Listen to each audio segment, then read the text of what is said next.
Rich Lowe Pilot Legacy on site at the Stanton, Lockhart, Texas, with our first Stanton Phase 2 investor update for December 2022. It has been a little over a year since we purchased the Stanton back in October of 2021. And since that time, the property has performed extraordinarily well, with occupancy averaging 97% since its acquisition, and that with steadily increasing rents. As one would expect in any A-class property within the greater Austin MSA, the demand for units has continued unabated, even in the challenging financial environment we've been in since last spring. With over 1,000 people moving to Texas daily, and Lockhart being situated in the explosive tech corridor east of Austin on State Highway 130, the Stanton project continues to perform exceptionally well. Now, many investors are expressing concerns over inflation and the overall economy at large. Keep in mind that as interest rates increase and the economy cools, people are less likely to buy homes and are more likely to rent. This chart is a telling collection of data that should make every multifamily investor smile. Since its inception, the Federal Reserve has charted the Consumer Price Index for rental prices and their growth nationally. Notice that even in periods of recession, depicted by the gray columns, rents continue to rise. Only once since the Second World War do we see a retracement in the rental index, in 2008 during the big housing crisis, and that was down only about 1%. But as soon as things stabilized, rents continued upward.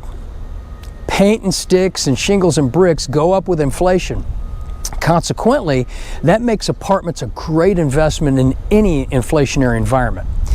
And with that said, the Stanton is doing quite well and is projected to continue to do so even when Phase 2 is complete. Now, recall that the Stanton investment is unique in that it not only comprises participation in the ongoing income generation and value appreciation of Phase 1, the purchase and operation of the existing 140 units you see behind me, but also the excitement of Phase 2, the construction of an additional 144 units in the undeveloped portion of the property acquired with Phase 1.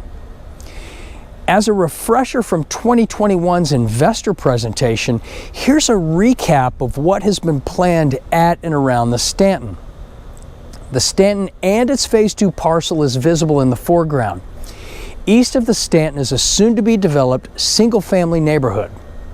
Southeast of that development, a low-income housing tax credit project comprising 120 units is being built. East of those developments, an additional single-family neighborhood is underway. East of the Stanton and north of the other developments, a detention pond will be constructed to accommodate the stormwater needs of the bundled communities through a joint easement configuration. Here's where we are today. You can see that our neighbors have made significant progress in all aspects of their respective developments. With that, you may be asking yourself, why haven't we broken ground on Phase 2 yet? Well, the linchpin for our Phase 2 development is the joint stormwater detention pond. The only economically viable solution for Phase 2 development was through the construction of an off-site stormwater detention pond. Without that, there is no Phase 2 development because there simply isn't enough room to accommodate the stormwater on site. There was only one problem: we don't own land off-site. However, through the generosity and coordination of effort with the developers to the east of the Stanton as well as the city of Lockhart, we were able to arrive at a combined use stormwater detention pond design to the benefit of all parties. Land development has both linear and nonlinear components. There's planning and zoning, platting, permitting, financing, and of course, legal agreements that all need to take place for a deal to come together. Now imagine coordinating those efforts with neighboring developers, financiers, multiple attorneys, as well as the municipality, and you have some significant challenges. For example, Lockhart Farms, the 120-unit LIHTC apartment project to the east, had a narrow window to receive bond allocations through the state of Texas, by which the project was largely funded. If there is any disruption to that project's timeline, such as through the submittal of applications for a modified detention pond, the narrow bond allocation window would be missed and the project would be scuttled. Lockhart Farms had already been working with single-family developers to the east and the west, so the planning and permitting were complete and its financing already underway. But now Pilot Legacy comes along and wants to modify the design of the already approved detention pond, thereby requiring planning and permitting alterations with the city of Lockhart.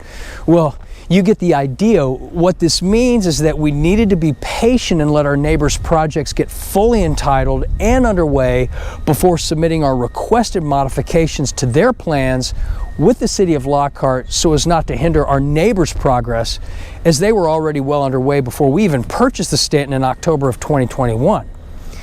Of course, the city of Lockhart was all for a joint stormwater solution, as that represented the highest and best use of the land for all the communities to be served, but it simply took time to complete the process.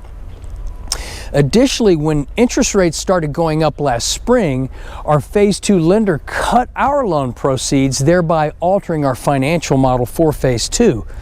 This created the need for additional equity and creative financing to complete the project's capital stack. So here we are in December of 2022, just a little bit behind where we wanted to be. But I am happy to report that all necessary approvals and permits are now in place with the city of Lockhart for the modified combined use detention pond, and with no adverse impact to our neighboring developments. Next up, Pilot Legacy will financially carve out the back half of the Stanton Phase 1 property by taking Phase 2 equity to pay off that parcel's representative portion of the Phase 1 debt. This will improve Phase 1's debt service coverage ratio, and together with Phase 2 investor capital, serve as the basis of equity for the Stanton's Phase 2 construction. The financial carve-out for the Phase 2 property should be complete by mid-December. Once the final portion of equity is secured and the financing terms are solidified, we can then close and break ground on the Stanton Phase 2. More than likely, this will occur in early January, though we are pushing to execute before year's end. Our general contractor for the Stanton Phase 2 is Axia Companies out of Fargo, North Dakota. Axia has extensive experience in the multifamily space, especially in the bigger markets here in Texas. So much so that Axia has opened a second office in Dallas to accommodate their Texas workload. Axia was selected after a grueling bidding process that not only considered price, but experience, quality of work, and coordination and responsiveness to our inquiries, the sponsor. And it just so happens that Axia is the general contractor for Lockhart Farms, the 120-unit LIHTC project across the way, right next door. We also believe that this level of continuity between developments with a shared stormwater detention will also prove beneficial. Half and Associates out of Dallas, Texas has remained on as the Stanton's original civil engineering team and has been instrumental in coordinating with our neighboring developers in the design and the modification, approval, and permitting of the joint use detention pond. And our architect on the project is John Taylor, formerly of Callaway Architecture. You may recall, for those of you in the Grassdale project, that John performed the design work for the Grassdale, our newly built 320-unit community just north of Lockhart up in Maynard, Texas, next to the Tesla plant. Callaway was recently acquired by HBG Design Group out of Memphis, Tennessee. John is now with HBG, and we look forward to our continued work with him. And finally, none of this would be possible without the hard work and cooperation of Encore Bank, who has worked closely with Pilot Legacy to provide us the best possible financing solution in this challenging interest rate environment. We look forward to a successful Stanton Phase 2 development in tandem with these great project partners. Now finally, as a refresher, let's review the preferred return investor distribution model for the project. We purchased the Stanton in October of 2021. Since that time, we've only been paying the 6% preferred return on investor capital. Well, Why no distributions beyond that? Recall the Stanton investment has 2 phases in which all investors participate.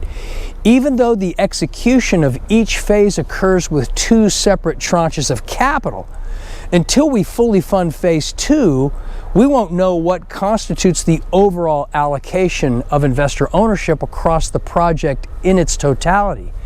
However, once all investor capital is in place and we close in January of 2023, we can then finally establish the allocable percentage of investor ownership in toto. This is when distribution percentages can be accurately calculated and then commence. Finally, once phase 2 is complete, the 3-year bridge loan on phase 1 and the construction loan on phase 2 will be refinanced with agency debt for the remainder of the investment's 5-year cycle. As we make our way to the December 14th Fed meeting, we anxiously await news of smaller interest rate increases as well as locking in an excellent rate on our phase 2 construction loan. Until then, we wish you all a blessed Christmas season, and we'll pick it up again right here next year when we kick off what will no doubt be an exciting 2023 for the Stanton. As we make our way to the detention pond design to the benefit of all That's the Union Pacific Railroad. Yeah.